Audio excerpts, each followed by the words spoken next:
Hey everyone, I'm so excited about this week's conversation. I had the opportunity to sit down with Elizabeth Parker. She is a young lady. She's actually been helping out here at the Lift office for quite some time now. And she has a fascinating story that everybody, I believe, should hear. So I got to sit down with her and just ask her a million questions, and she gets to talk about her childhood to adoption to disability, everything in between. So I know you're going to be encouraged, so definitely check out the video. But before you do, if you could do us a huge favor, click the subscribe button, and that does a lot of good for us as we're trying to promote our videos, just to be able to get the content out to more and more people. So as you do that, when people are searching through YouTube, our video will kind of rise to the top. So we just want as many people as possible to see these videos, be encouraged by them, be educated, be inspired. So if you could do that and click that subscribe button, that would be a huge help. Thank you so much. Sit back and enjoy Elizabeth Parker.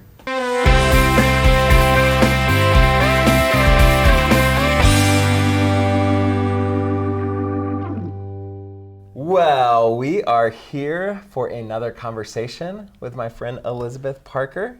Hi. How are you, Elizabeth? Good. You nervous? No. You're excited? Yes, very. I'm excited. Ever since I got to know you, we were sitting around a table, one of the days you came in, and I just asked you a million questions. You remember that? Yes. And you were so good. You were just like bam, bam, bam. Like I love that you weren't intimidated by my questions. Nope. No? You're an open book, right? Sometimes, not always. Well, be an open book today. Can you be an open book? Okay, I can be an open book today. All right. But you're a fascinating person to me. Why, thank you. Before we get in, we're gonna kind of start present day Elizabeth, and then we're gonna go backwards to young Elizabeth. Okay. So tell us, what are some of the things that you're into? Like what do you like to do?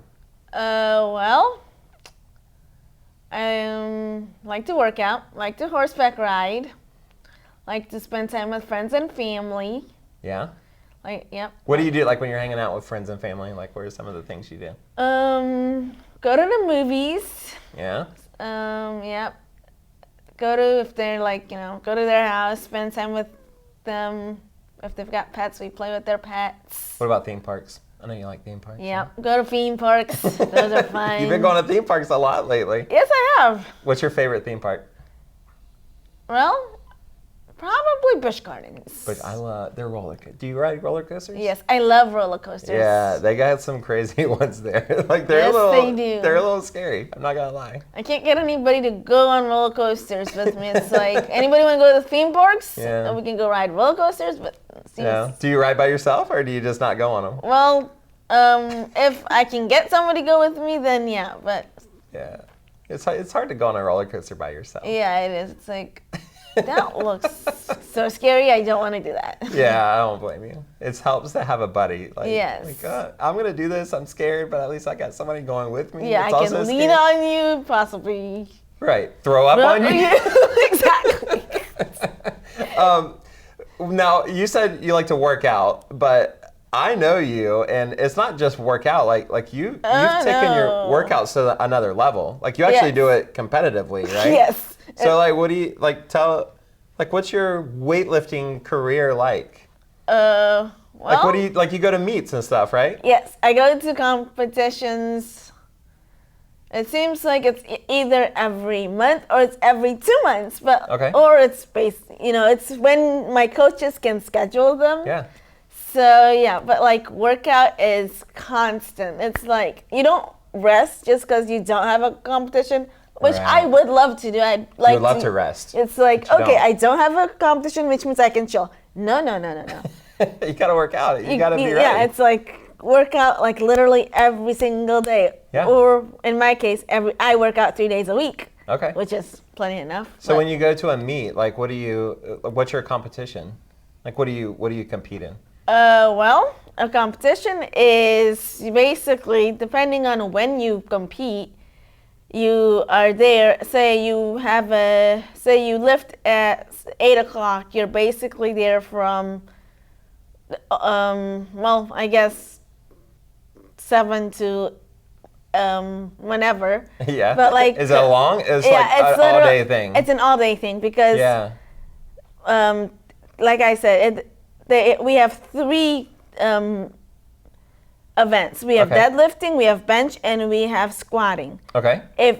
So it's a long day Yeah. for people that do all 3, or even if you just do one, it's Still still an gotta be all day there. because you have to wait for the people that that are deadlifting and squatting to finish. But you don't do all 3. You just bench press, right? I just bench press because So- that's the only thing I can do. What's your record right now? I can bench press 120 pounds. 120 pounds? That's a lot of weight. Yes, it is. Now, I know it's not polite to ask a lady how much they weigh, but I know how much you weigh. Yeah. How much do you weigh, Elizabeth? Well, as of today, I weigh 86.3 pounds. You're just a tiny little thing. I'm just a tiny little thing. And you bench press 120 pounds? Yeah. That's more than your body weight. It is more than my body weight. That's crazy, Elizabeth. And so when you compete, like you got medals? Have you ever won one of these competitions? Oh yeah, I have like my whole room, is full of medals. Like even my dining room, when you walk in, I've got 3 medals in my dining room, and in just this last competition, I have a ginormous medal in my bedroom because it does not fit in the dining room. You need a whole room just for your awards. Exactly, and I was like, I might have to convince my mother. Is there an award or a competition that you're most proud of for winning? Yes, that would have to be this last one where I actually got to bench press 110 pounds. Yeah. Because I've been working towards that for like ever. So that was a big deal when you So were that like, was a big deal. It's like, yay, it finally Yeah. went up. Because sometimes when you try to lift benching heavier weights, they don't always go. They get stuck. Yeah, Even when yeah. you like practice them at the gym multiple times, Mm-hmm. they go in the gym. But then on competition day, nothing happens. So it's like so disappointing. So you get that weight and you just can't go. Yeah. But you got it. And so that was a big accomplishment. Yes. Accomplishment at a meet. So that's a big deal, right? Yes. That's So. awesome. Well, every time, like, I follow you on social media, and so I know, like, how I've never actually been to one of your meets, and we're gonna fix that, right? Yes, we are. We're gonna fix that. But like, I'm always nervous. Like when I'm watching you lift, I'm like, oh, is she gonna get it? And so I'm like a proud, like a proud friend when you finally get it. And they strap your legs down to the bench. Yes. It's just kind of crazy. Like it looks uncomfortable. Is it uncomfortable when you're lifting? No. No.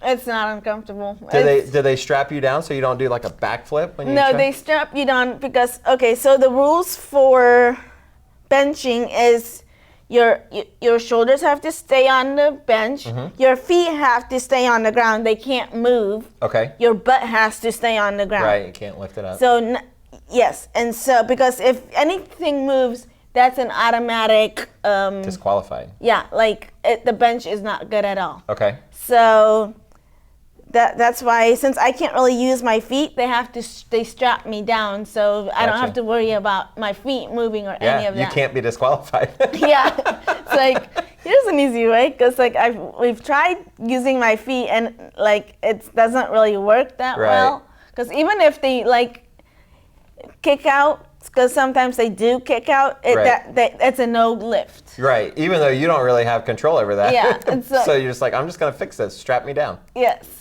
Wow. So yeah. That's really cool. And then you do like equestrian stuff. Do you do that competitively as well? Riding horses?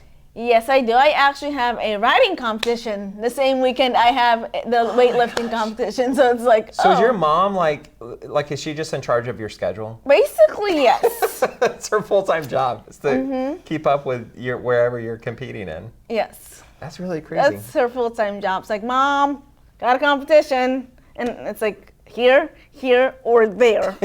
Do you just get in the car and she takes you places? You don't really know where you're going? Well, I do. Like, I have to know where I'm going, otherwise we would never get there. Oh, gotcha. Yeah. So can we go backwards now? We can try. We can try. So where were you born? You weren't born in Winter Garden. No. Or Florida. No. Or America. No, I was not born in any of those places. Where were you born? I was actually born in Africa, Namibia. Namibia. Yes. Did I say that right? Yes, you Namibia. did. Good job. What is like? Do you know like what city? Like. So the capital of Namibia is Windhoek. Okay, I'm not going to try to say that. Yeah, it's that okay. was hard. That seemed hard to say. I mess up words. So and so just like. Where's Namibia? It's basically in Africa. So if you look at the map, if the map is pointing like if this way, let's say this. Let's say this is Africa. So point it to would Namibia. be like down here. Oh, okay. So you're like down the bottom. Do you know where South Africa is? It's in South Africa. Yeah, it's like right. So South Africa would be, I guess, here. It would be right above it, I think. So yeah, or under it. Yeah, it's kind of like I had no idea where it was, so I looked. Yes. I Googled it. This is my research. So like South Africa's here, and you're like over here. Mozambique's over here, right? Yeah. So I've been to Mozambique. That's the only reason I said that. Yeah. But I've never been to Namibia. Yes. That's hard to say. It it's is like hard an N to and an M together, and no English words have that together. No, they do not. So, what do you remember? Like, how old? Like, you were obviously born there. Yes, I was. And so, how long did you live? And how old are you now? I am 23. I'll be 24 in 2 months. You had to think about that. Yes. That shouldn't happen until you're a little bit older. Like, I'm 41, and I have to think about how old There I are am. days I'm like, wait. Okay, so how old were you when you moved to America? I was turning 16. Okay, so you have a lot of memories of Africa then. Yeah, yes. I mean, you're old enough. Like, I don't remember a whole lot of stuff from like when I was like 5. Yeah. But I remember being 16. Yes. I'm 41, and so you should have some memories back there. So you were born, and how did you've been adopted? Yes. Yeah. I'm adopted. And so how did you meet? How did your mom meet you, or you meet your mom? Like how did that go? Well, I met my mom through my grandmother because my grandmother met me when I was 5 years old. Okay. I was obviously born in Namibia in an orphanage. Okay. So my grandmother met me in the orphanage when I was 5. Okay. And so she fell in love with me, and then she brought my mom to meet me, and then mom fell in love with me. Nice. And then And they were missionaries? Yes. In Namibia? Mom was a missionary for 7.5 years. Awesome. So do you remember meeting them like for the first time? Do you like that's a long time ago? Yes. Yeah? Was that weird? Like or was that cool? Like how was that? Well, no, it wasn't really weird because we would have people from other countries come in and out. So you were used to visitors? Yeah, we would have Okay. visitors come in and out, so it wasn't really that weird. Do you remember like when did y'all start talking about like we're gonna adopt like I'm gonna adopt you? Like was that like how old were you when she adopted you? Let's see, I'm 23 now. Let's I do the think math. she adopted me because I had to live with her for a while. Okay. So In Namibia. yes, because she Okay. couldn't just adopt me right away because they Gotcha. wouldn't let her adopt me right away. They're like, oh, you need to have her foster her for so many years. So I think she fostered me when I was 10 years old. So Okay. I think like 11 or 12. That's when she was finally able to adopt me. Gotcha. So so- you still lived in Namibia for a few years after she adopted you. Yes. Before you moved to America. Yeah, she actually had to do dual citizenship adoption. Oh, So nice. she actually it's had to adopt national me. and international. Yeah, she had to adopt me there, and then she had to come and adopt me here. Man, she must have really wanted to adopt you. Yeah, she must have really. I'm like, are you sure you want to do this? But That's really, a lot she of was sure. work. That's a lot of work. Yeah, And it's worked out pretty good for you. yes, it has. Yeah. So do you what are some of your African memories? Like what's did you have lions in your neighborhood? No. Elephants? No. Monkeys? No. No. I mean, like we had. So if you go to Busch Gardens, you can see all the safari. Mm-hmm. There was a place that you could drive to, and you Okay. could see all the animals. Gotcha. So they were there. They just weren't in your Yeah, like they in weren't your, where like you're- in your backyard. You actually had to like drive a ways to see them. Gotcha. See, I have like when I was a kid and maybe even not a kid, I have these like ideas that like if you go to Africa, there's gonna be like a monkey in your backyard. No. No. That's too monkeys. bad. I know. You didn't have a pet lion. No. I Zebra? don't think I'd want a pet lion. What Maybe about a pet zebra. Pet but zebra, especially since you like to ride horses. Yes. Could ride the zebra around. Yes, you could. Maybe that's something that us here at Lyft, like we need to do zebra riding at camp. Ooh, that would be nice. I'm pretty sure that's not a thing, but we should make that a thing, right? Yes. You'll be our point person since you know how to ride horses. Yes, I could do that. So you're a small little thing, Yes, I am. 80 something pounds, but you have a disability. Yes, Yeah? I do. So what is your disability? I have spina bifida. Okay, that's the same thing that Andrew has. Yes, Yeah, he and I made have some the connections same there. thing. Awesome. So you walk with, you have braces that Yes, you use. I You have use crutches. Yes. crutches. That's what they're called. Yes. See, I'm learning. You're such a good educator. You help me all the time. So you have crutches. Yes. They're called crutches. I was getting ready to call them braces again. Yeah. So Yeah. and one of your, so you have obviously you got 2 legs here, Yes, I do. but there's a surprise. Yes. One of them isn't yours, right? Exactly. One is not mine. And you actually, when you're lifting, we should have said this word. You take one of your legs off. Well, this one time I did because my coach thought that because like with I have a prosthetic and a brace. Okay. I weigh more with them on than I do without them. I'm actually like 79 pounds lighter without Yeah. this. So adding these, they add more weight. So then I'm 80. Yeah. So she You figured. can actually compete against lighter people. Yeah. I love that. Like that makes so much sense. Yeah. So. And you still can bench the same amount of weight, Yes. but you weigh lighter. Yeah. That's so smart.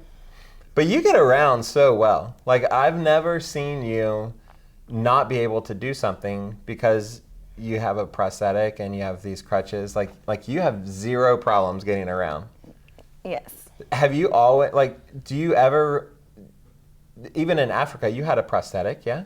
Actually, no, not No. at first. So, Okay. because I was raised in an orphanage, Yeah. they didn't have the equipment I needed Okay. to be able to move around. So for the first, couple years, I guess till I was 10, I didn't have any of these. So I would crawl around Gotcha. without any of these. And then I think, well, actually, I don't remember how old I was, but I did Yeah. at some point. You were still in Africa, though. Yeah, and but you got I a did. prosthetic. Yes. Okay. But yes, they did make these for me. Okay. And so then I was able to walk around a little bit, but Yeah. it wasn't till I moved here that they were able to, fix everything and Yeah. stuff. 'Cause, You got like the Mac Daddy prosthetic when you got here. Yeah. That makes sense. There's a little bit more probably technology and medical advancements and stuff like that Yes. here. Yeah, That's because really they didn't cool. have any of the equipment they have now to be able to fix all these Yeah. things. So I should have said this earlier too. You have a really long, like your African name Yes. is a lot longer. Yes. And I'm bad with names. I'm bad with like simple names. But so the name you were born with is? Okay, so the name I was born with is Tulini. Okay, that's not too bad. Yeah, but Not bad. It's That's not too bad, but people- hard to remember. yeah, but like people are like, Tulane. how do you spell that? So then I have to Yeah. spell it. So yeah, my full name is actually Tulani Elizabeth Dax Parker. Okay, So that's not too bad. yeah, but I go by Elizabeth because the other one's just, for me, it's not hard to say or pronounce. But Of course, because it's your name. yeah. But for me, I mess up easy words. And that's not an easy word for me. Yeah, so it would be Do you remember the nickname when I found out your name? Like the name you were born with? Yeah. Tootie? Tootie, yeah. Yeah. I don't call you that much. We need to, everybody call Elizabeth Tootie from now on. Sorry, I shouldn't have done that. That's funny. That's okay. Yeah.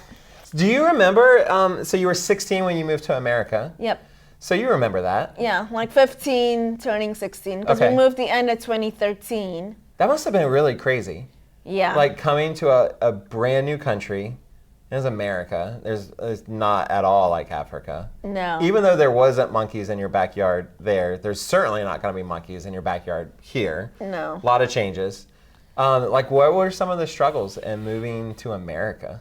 Well, some of the struggles were having to make new friends, Right. like basically adjusting to a whole new country in general. That was the hard part, was adjusting to a new country, because like you're like, okay, the country I was born in, I was comfortable, I had friends, I knew what I was doing.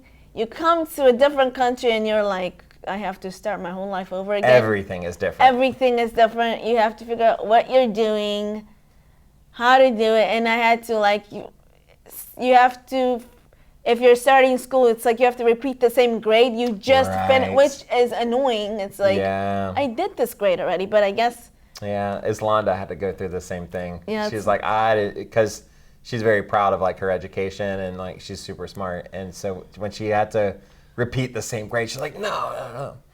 So that bugged her a lot too. That's interesting. That the same frustration there. So, was school easy or hard when you came here? Well, hard because, it's always been hard because I have learning problems. Like I have difficulty reading and understanding things. Like my comprehension isn't that great. So, yeah. So you maybe you had those challenges even in Africa, right? Yeah, so I did that wasn't have that. just like, oh my gosh, American education. No, I've had that my whole life, basically. I'm not good with comprehension. Words are hard. Yes, words are hard. For me too, girl. But you, you're doing so good now. Here's an interesting question. You might have to think about this for a second. Like, even for your friends, what is something that you could tell them about yourself that even your friends, like maybe they'd be surprised to learn about that? I'll tell you mine. And maybe you, so think about that. Like, what is something you could, just a fact about yourself, something who you are, that maybe even your friends would be surprised. You want to know mine? Yes. So, and I was telling Jim this on a way back. We went to a baseball game, and I don't actually enjoy being in front of a lot of people. I'm uncomfortable every time I'm speaking, like on a stage or something like that. It makes me uncomfortable, and a lot of people are surprised by that because they always see me, and I usually have a microphone. I'm usually on stage. I'm always like the crazy guy in front, right? But I'm actually like I would rather be behind the scenes. But my personality kind of pushes me out front a lot of times. So people are surprised when they find out that I don't actually, that's not my first reaction to be like, oh, give me a microphone so I can be in front of everybody. Don't enjoy that. So that's surprising for when even my friends find that out about me. Yeah. Is there anything surprising that about you that maybe people would be surprised to learn? Well, since I'm from Namibia, I actually speak 3 languages. Oh, English. So English. I don't know what they speak in Namibia, so I'm gonna stop with English. Well, they speak a lot of languages in Namibia. Okay. I speak English, and I can speak a little bit of my native language. I understand it more than I can speak it, which is Damra. Damra. Yes, because I'm actually Damra, because that's my people group. Okay, gotcha. So I'm that, and then I can speak Afrikaans. Afrikaans, is that the native, like the national language of Namibia? No, English is, Afrikaans is widely used in a lot of countries in Africa, though, right? Yes, it is. Nice. So. Well, Elizabeth, you are, I love just being around you. You always got the biggest smile. And actually, way back, 2019 is when I first met you, but we a like I kind of met you, but then and like get to talk to you that much. Remember we did like a glow in the dark dance party? Remember That was fun. That was a lot of fun. And that was the first time I met you, and you were boogieing down on the dance floor with Islanda, my daughter. Yes. And like I just remember just being drawn to like your smile is like it just brightens up the room. And your personality, it's not just your smile. Like you're just a people person. People like being around you. And now you've been volunteering, right, here at the Lift office, and like you answer the phones and you help people with the medical equipment bank, and we just love having you around. I think you're a fascinating person. You got such a crazy story of not monkeys in your backyard, but you do speak Afrikaans, and you're the only person I know that speaks Afrikaans. And we just love having you around. And like when we started doing these conversations, I was like, people need to know more about Elizabeth Parker, Tootie. So, so thank you for sitting down, talking with me on camera. You're welcome. And letting people learn a little bit more about our Tootie. Yay. You're welcome.